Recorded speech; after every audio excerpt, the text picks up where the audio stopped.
Hi everyone, welcome back. So in a couple of months the movie Jungle Cruise is going to release after having been delayed an entire year. So Jungle Cruise the movie is based on the classic Disney attraction Jungle Cruise, which itself is based on the jungle, I think. Jungle Cruise is one of several movies released by Disney over the last few decades that's based on an attraction at one of their parks. These attraction-based movies started appearing around the beginning of the 21st century. There aren't a huge number of them, but Disney occasionally likes to experiment and see what rides they can make a franchise out of, with varying degrees of success. You see, a small number of these movies are alright. Some of them are actually pretty good, but there's a huge number of them that are, well, they're not great. But with that in mind, today I thought I'd take a look back into the Disney archives and rank every Disney movie based on an attraction. So at the very bottom of the list, at number 11, is The Country Bears. Who thought this movie was a good idea? The Country Bears is based on the Country Bear Jamboree, which is an animatronic stage show that closed at Disneyland a year before this movie came out and is now only around at Walt Disney World and Tokyo Disneyland. This movie follows the very creatively named Barry Barrington as he goes on a road trip to reunite his favourite band, the Country Bears, so they can play a benefit concert to save Country Bear Hall from the evil clutches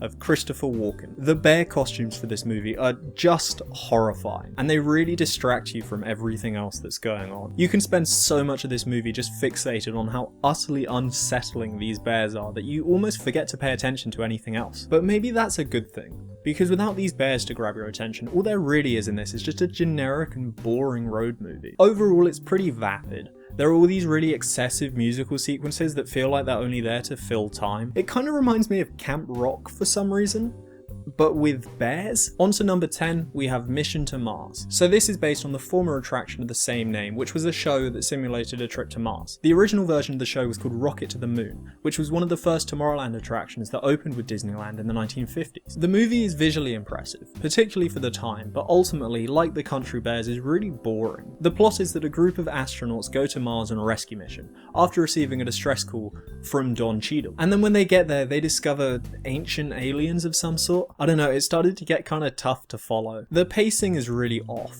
Like, the first hour of the movie is just them getting to Mars, and then when they get there they really rush the rest of it. It's like they started making this really long movie, and then they realised they were running out of time, so they had to quickly come up with an ending. I don't really have many positive things to say about this movie, apart from the fact that the CGI looks okay. I mean, the actors look completely disinterested half the time. All the scenes that are supposed to be tense feel really boring and monotonous instead. There is a sandworm. Is this June?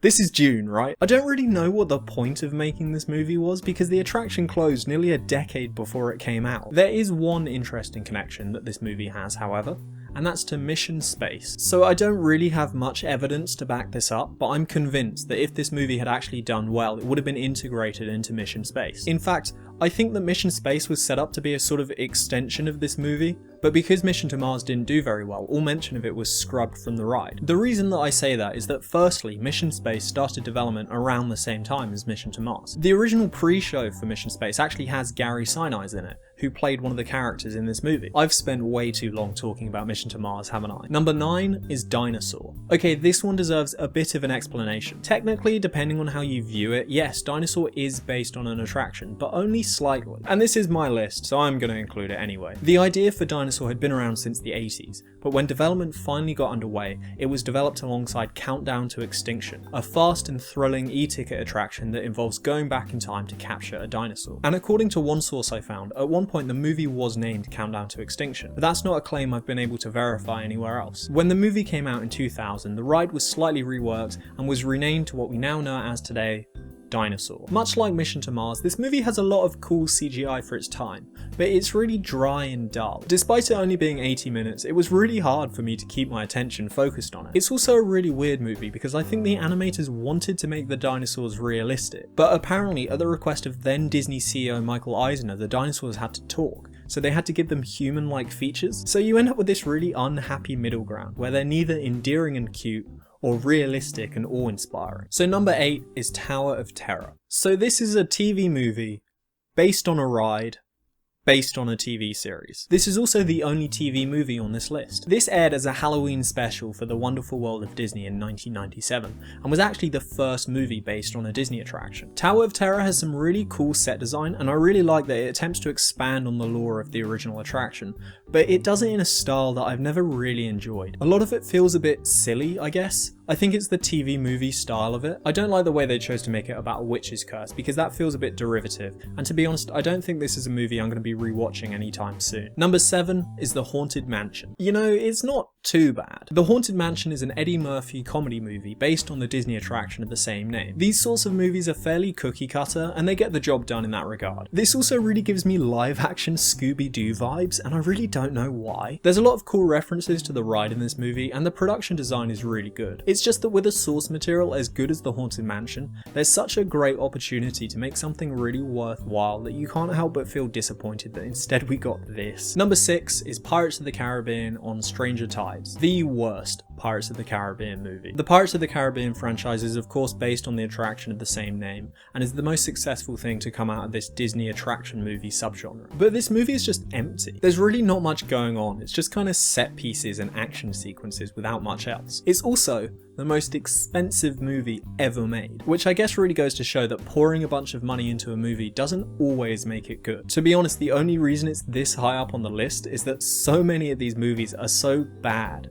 that they make this seem better in comparison. Number 5 is Pirates of the Caribbean: Dead Men Tell No Tales, or as it's known in the UK, Salazar's Revenge. The production value of a big budget movie is there, and there are some cool scenes, especially the one where they rob the bank by dragging the safe through the town Fast and Furious style. Even though it made no sense in Fast and Furious, it makes even less sense when you use horses instead. But I think ultimately the reason why this movie has those enjoyable elements is it's basically a rehash of the older movies. Salazar's basically another Davy Jones, Karina feels like she's another Elizabeth. There aren't really any new ideas here. All you end up with is more of the same, but less good. The logic of this movie is also just dumb. They really try and convince you that the pirates didn't know how to use the stars to navigate. Sailors, in the 1700s, didn't know how to navigate with the stars. Number 4 is Tomorrowland, or Tomorrowland: A World Beyond, depending on your region. This one isn't based on an attraction specifically, but rather an entire land. There are some references to the real Tomorrowland, like the building for the Disney World Space Mountain appearing in the background,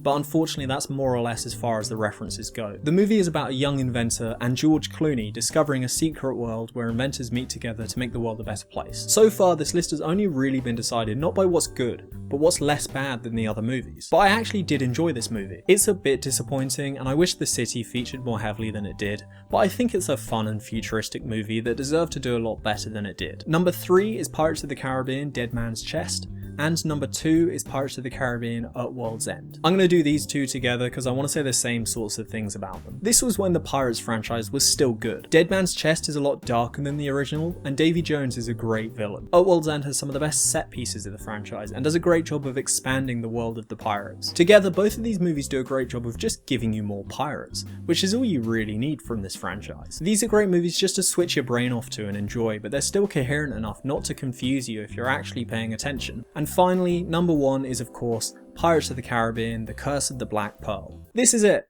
This is the best attraction movie Disney's ever made. The Curse of the Black Pearl was a pirate movie on a previously unseen scale. All of these characters that we may be bored of now were brand new in this movie, and as a whole, the story and the characters are really well executed. It also, of course, gave Johnny Depp one of his most iconic roles. This movie is a lot more grounded than some of the later entries, but that's a good thing. It focuses on telling a good story with good action sequences, rather than just going all out and over the top. And of course, it's got that great reference with the dog that holds the keys, so that's got to bump it up a few places anyway. But that's my list.